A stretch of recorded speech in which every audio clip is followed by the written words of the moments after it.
Plusieurs personnes m'ont demandé pourquoi j'étais devenue végétarienne. Eh bien aujourd'hui, je me demande pourquoi ces personnes ne le sont pas.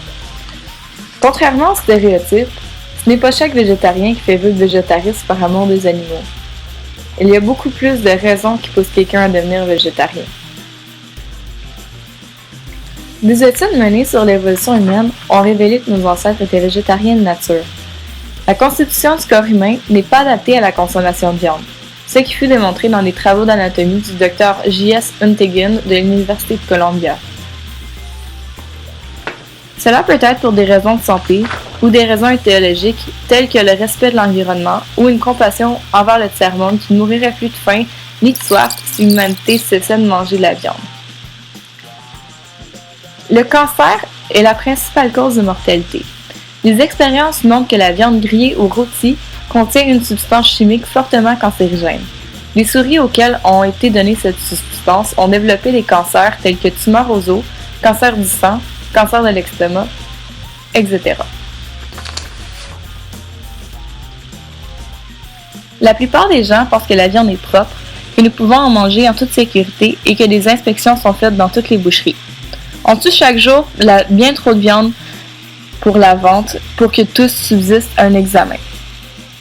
On peut très difficilement vérifier si un morceau de viande est cancérigène sans parler de contrôler chaque bête. En général, l'industrie alimentaire se contente de couper la tête qui préserve une anomalie ou de couper la patte atteinte de maladie. Seules les mauvaises parties sont retirées. Le reste est vendu.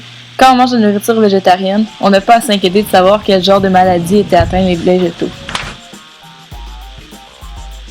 Une autre source d'inquiétude sont les antibiotiques et les drogues telles que les stéroïdes et les hormones de croissance qui sont ajoutées à la nourriture des bêtes ou directement injectées dans les animaux.